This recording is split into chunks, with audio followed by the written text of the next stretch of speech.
નમસ્કાર મિત્રો, સ્વાગત છે તમારું અમારી ચેનલ નેવિકા સ્ટોરી પર એક નવા વિડીયોમાં। વૈશાખ માસ પૂરો થાય તે પહેલાં જો તમે માત્ર 3 લીમડાના પાન એક આ ખાસ જગ્યા પર મૂકી દેશો તો આવનારા દિવસોમાં તમે કલ્પના પણ નહીં કરી શકો એટલું ધન આવશે। આ એવું ચમત્કારિક ઉપાય છે જે હજારો વર્ષોથી ગુપ્ત રાખવામાં આવ્યો છે। આજે અમે તમને જણાવવા જઈ રહ્યા છીએ। જેવા લોકોએ આ ઉપાય કર્યો છે એમના ઘરમાં અચાનક લાખો કરોડો રૂપિયાનો પ્રવાહ શરૂ થઈ ગયો છે। એક ખાસ જગ્યા કઈ છે તો દોસ્તો, લીમડાના પાન ચમત્કારિક શક્તિથી ભરપૂર છે અને હવે વૈશાખ માસનો છેલ્લો સમય છે। દોસ્તો, એક સુવર્ણ અવસર। વૈશાખ માસ માત્ર એક તિથિઓથી ભરેલો સામાન્ય કાલગણનાનો મહિનો નહીં, પરંતુ આ એ સમય છે જ્યારે આખું બ્રહ્માંડ એક વિશેષ ઉર્જાથી પ્રવાહિત થતું હોય છે। આ સમયગાળો એ છે જ્યારે ધર્મ, શક્તિ અને પવિત્રતાનો સંગમ થાય છે। હિન્દુ ધર્મ અનુસાર વર્ષના 12 મહિનામાંથી વૈશાખ મહિનાને ધર્મ માસ, પાપનાશક માસ અને મોક્ષદાયક માસ તરીકે ગણવામાં આવ્યો છે। આ માસમાં કરેલા દરેક સકારાત્મક કર્મ, દાન, પુણ્ય, જપ, તપ, યજ્ઞ કે ઉપાય એ માત્ર એક નહીં પરંતુ 100 ગણું ફળ આપે છે। આ શક્તિ કોઈ લોકોની કલ્પના નથી, એ આપણા પુરાણો, ઉપનિષદો અને શાસ્ત્રોમાં સ્પષ્ટપણે ઉલ્લેખાયેલો છે। વૈશાખ મહિનામાં જ્યારે સૂર્ય વૃષભ રાશિ તરફ આગળ વધે છે ત્યારે પૃથ્વી પર એવા ગ્રહયોગ સર્જાય છે કે જે બ્રહ્માંડના દ્વાર ધન, સમૃદ્ધિ અને આશીર્વાદ માટે ખુલ્લા રહી જાય છે। અને એ જ છે આવો એક દિવ્ય અવસર જ્યાં તમારું માત્ર એક નાનું પગલું તમારું ભવિષ્ય બદલી શકે છે। પરંતુ શું માત્ર શુભ સમય પૂરતો છે? નહીં, શક્તિશાળી સમય હોવા છતાં જો આપણે યોગ્ય રીત અને શ્રદ્ધાથી કોઈ ખાસ ઉપાય ન કરીએ તો એ અવસર માત્ર સમય જ રહી જાય છે, પરિણામ નહીં આપે। અને એ જ માટે આજનો આ રહસ્યમય વિડીયો છે જેમાં તમને જણાવવામાં આવશે એક એવો ઉપાય જે તમારા ઘરમાં, જીવનમાં અને નસીબમાં ચમત્કાર લાવી શકે છે। એ ઉપાય છે લીમડાના પાંદનો ઉપાય। તો મિત્રો, એ ઉપાય વિશે જાણતા પહેલાં જો તમે ઈચ્છતા હોય કે માતા લક્ષ્મીની કૃપા સદાય તમારા અને તમારા પરિવાર પર રહે, માતા લક્ષ્મીજીના આશીર્વાદથી તમે ખૂબ જ ઉન્નતિ કરો અને આગળ વધો, તો પ્રિય ભક્તો, કમેન્ટ બોક્સમાં જય માં લક્ષ્મી જરૂરથી લખો। અને જો હજુ સુધી તમે વિડીયોને લાઇક નથી કર્યો તો કરી દેજો અને ચેનલને સબસ્ક્રાઇબ કરી દેજો। તો ચાલો મિત્રો, હવે વિડીયોની શરૂઆત કરીએ। હવે તમે વિચારતા હોય કે લીમડાના પાન તો સૌને મળે છે, પછી એમાં એવો શું ચમત્કાર છુપાયેલો છે? તો લીમડો માત્ર એક ઔષધિ વૃક્ષ નથી, તે એક જીવોત્સવ છે। લીમડાની દરેક પાન તંત્ર, તટકા, આયુર્વેદ અને જ્યોતિષશાસ્ત્રમાં ઊંડો મહત્વ ધરાવે છે। લીમડો એવા તત્વોથી ભરપૂર છે કે તે નકારાત્મક ઉર્જાને શોષી લે છે, દુષ્ટ શક્તિને દૂર કરે છે અને દૈવી શક્તિઓને આકર્ષે છે। પરંતુ હા, એ શક્તિનો લાભ તમને ત્યારે જ મળશે જ્યારે તમે એ પાંદડાને યોગ્ય સમયે, યોગ્ય સ્થાન પર અને ચોક્કસ વિધિથી મૂકશો। તો આ વિડીયોમાં આપણે જાણીશું કે લીમડાના પાન કઈ દિશામાં, કઈ વિધિથી અને કઈ તિથિએ મૂકવા। શા માટે માત્ર 3 પાંદડા, 4 કે 5 કેમ નહીં? જો તમે આ સાવધાની વગર લીમડાના પાન મૂકી દો તો એ માત્ર સૂકી પાંખ બની જશે, પરંતુ જો તમે શાસ્ત્રોક્ત રીતે મૂકો તો એ પાંદડા તમારા ઘરના દરવાજા ખોલી શકે છે। કરોડો રૂપિયાના પ્રવાહ માટે આજથી નક્કી કરો કે વૈશાખ માસ પૂરો થાય તે પહેલાં તમે તમારા જીવનમાં એ પગલાં લેશો કે જે તમારું નસીબ ખોલી દેશે। આ વિડીયોમાં આગળ તમે જો જાણી શકો છો એ ઉપાય શું છે, કેવી રીતે કરવાનો છે, ક્યાં કરવાનો, ક્યારે કરવાનો અને શું ચમત્કાર થવા લાગે છે, એ બધું જ એક પગલાં સાથે। તો વિડીયોમાં આગળ વધતા પહેલાં જો તમે ઈચ્છતા હોય કે માતા લક્ષ્મીની કૃપા સદાય તમારા અને તમારા પરિવાર પર બની રહે, તો મિત્રો, માતા લક્ષ્મીના આશીર્વાદથી તમે ખૂબ જ ઉન્નતિ કરો અને આગળ વધો, તો મિત્રો કમેન્ટ બોક્સમાં જય માતાજી જરૂરથી લખી દેજો। અને જો હજુ સુધી વિડીયોને લાઇક નથી કર્યો તો લાઇક કરી દેજો અને ચેનલને સબસ્ક્રાઇબ કરી દેજો। તો ચાલો હવે આગળ વધીએ અને જાણીએ કે લીમડાના પાન શા માટે તંત્ર અને ધર્મ જગતમાં એટલા મહત્વના છે। લીમડો એક એવું વૃક્ષ છે જેના પાન માત્ર જ ઔષધીય ગુણોથી ભરપૂર નથી, પરંતુ તેમાં અદૃશ્ય તત્વોની એવી શક્તિઓ છુપાયેલી છે જેને આધ્યાત્મિક દુનિયામાં દેવી અવકાશ કહેવાય છે। તે માત્ર આયુર્વેદની દ્રષ્ટિએ નહીં પરંતુ ધર્મ, તંત્રશાસ્ત્ર અને જ્યોતિષશાસ્ત્રમાં પણ લીમડાના પાનને વિશેષ શક્તિઓનું આ સ્થાન માનવામાં આવે છે. લીમડો શ્રેષ્ઠ રોગનાશક અને રક્ષક કરતા ઔષધિ તરીકે ઓળખાય છે. તેની ઠંડી તાસીર અને વૃણનાશક શક્તિઓના કારણે તે શરીરમાંથી ટોક્સિક દૂર કરે છે અને જીવાણુઓ અને બેક્ટેરિયાનો નાશ કરે છે અને માનસિક તણાવ દૂર કરીને મનને સ્થિરતા આપે છે. આ તો થઈ શરીરની વાત, પરંતુ શું તમે જાણો છો કે લીમડાના પાનમાં એવી ઝીણી તંદુરસ્તી છે જે નકારાત્મક શક્તિઓને ખેંચે છે, તેને શાંત કરે છે.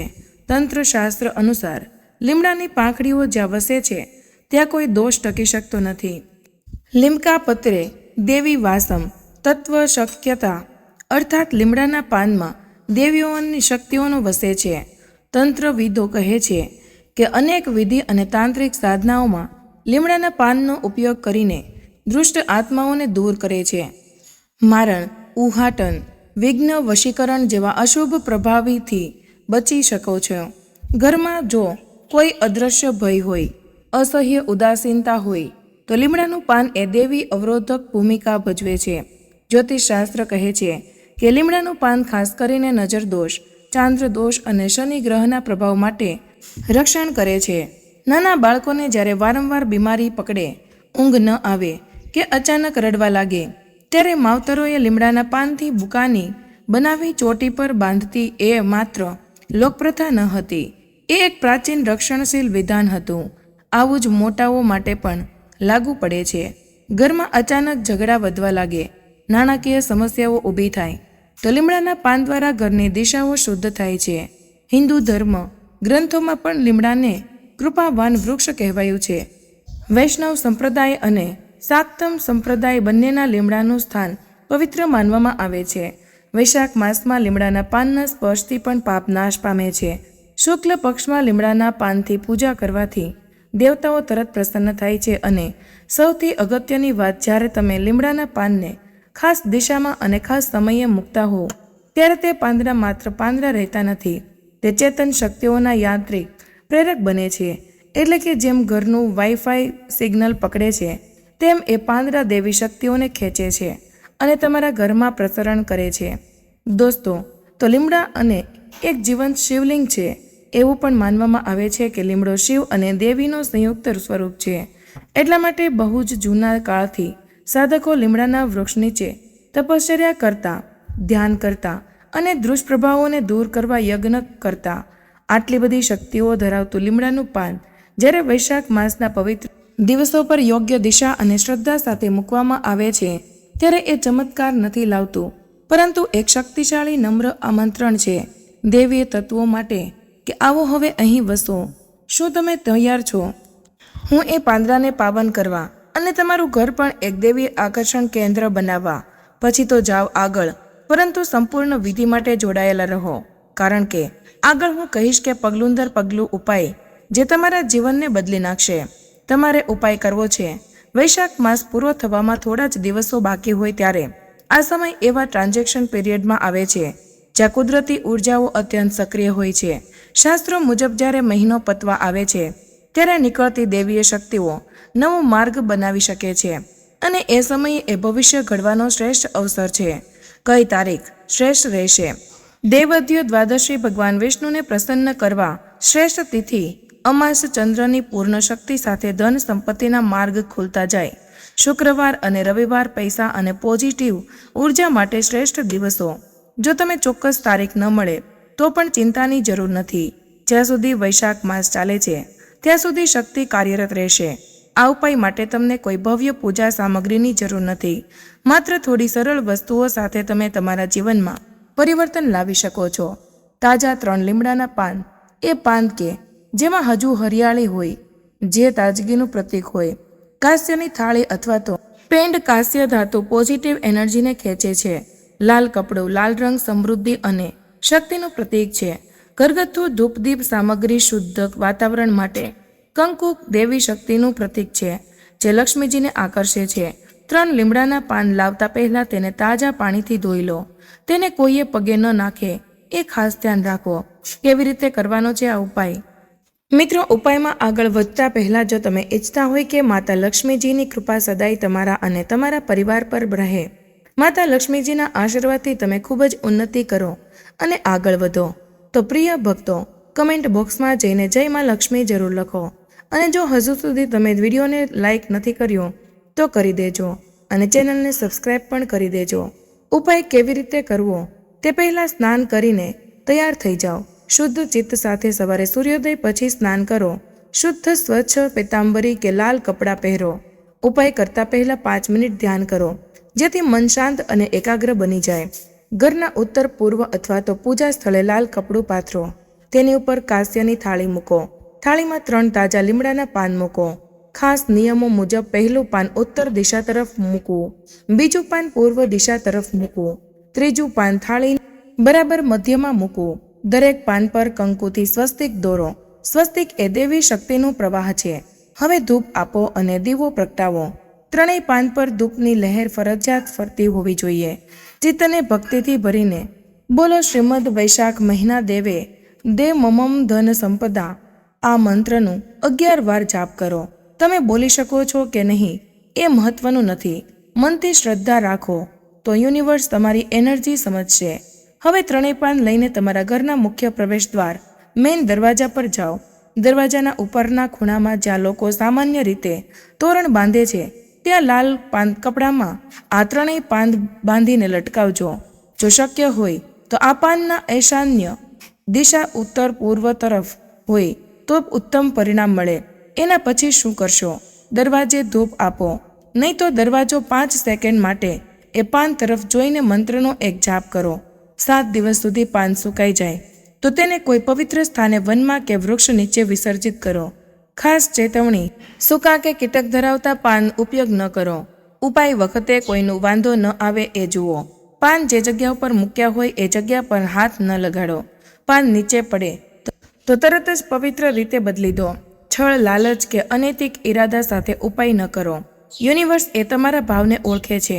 શું થશે આ ઉપાયથી? આ પ્રશ્નના જવાબમાં માત્ર શ્રદ્ધા નથી, અનુભવ છે. એવો અનુભવ જે લોકોના જીવનને મૂળથી બદલી નાખે છે. જેમ જેમ વૈશાખ માસ પૂરો થવા લાગે છે અને તમે આ ઉપાય સાચા મનથી કરો છો, તેમ તેમ તમારા જીવનમાં આશ્ચર્યજનક ઘટનાઓ શરૂ થાય છે. જે વ્યવસાય વર્ષોથી યથાવત ચાલતો હતો તેમાં અચાનક તેજી આવે છે. નવા કોન્ટ્રાક્ટ, નવી ડીલ્સ અને જે ગ્રાહકો ક્યારેય જવાબ ન આપતા એ પણ પાછા ફરીને કામ આપવા લાગે છે. તમે વિચારશો આ શું થયું? અચાનક જ્યાંથી પાછા મળવાની આશા ન હતી એવા પૈસા પાછા મળવા લાગશે. રોકાયેલું લેવડ દેવડ ફરીથી પ્રવાહમાં આવે છે. ખોટામાંથી લાભ તરફ બદલવા લાવી જાય છે. આવું પણ બને છે કે કોઈ અજાણી જગ્યાએથી કમાણી થવા લાગે છે. જે બિઝનેસ ન હતો એથી પૈસા આવતા લાગે. કોઈનાથી નવું પાર્ટનરશિપ ઓફર મળે છે. પછી અણધાર્યું ઇન્ટરનેટ કે ઓનલાઈન કામ હાથમાં આવે જે કમાણી આપી જાય. ઘરના સભ્યો વચ્ચે વધતા તણાવ ઓગળી જાય છે. પહેલાં સતત દલીલો હવે સમજણમાં ફેરવાઈ જાય છે. ઘરમાં શાંતિ, સંતોષ અને આનંદ ફેલાય છે. અને જ્યારે ઘરમાં શાંતિ હોય ત્યારે ધન આપમેળે આવે છે. ઘણા લોકોને આ ઉપાય પછી લોટરી જેવી અણધારી ધન લાભ મળ્યો છે. ક્યાંક જૂનું પ્લોટ વેચાયું, ક્યાંક બિઝનેસમાંથી મોટા ઓર્ડર મળ્યો, તો ક્યાંક વારસામાં મિલકત મળી ગઈ. ભગવાન જો પ્રસન્ન થાય તો શક્ય છે કે તમારી તકદીર બદલાઈ જાય છે. નવા અંકમાં એટલે કે મિત્રો, આ ઉપાય માત્ર પાન મૂકવાનો નથી. આ છે દેવીય શક્તિને સક્રિય કરવાનો માર્ગ. જ્યારે શ્રદ્ધા સાથે શાસ્ત્ર રીત અનુસરો ત્યારે ચોક્કસ રીતે થતું કંઈક બદલાય છે, તમારી અંદર પણ અને તમારી આસપાસ પણ. તો મિત્રો, આજનો વિડીયો અહીં પૂર્ણ કરીએ છીએ.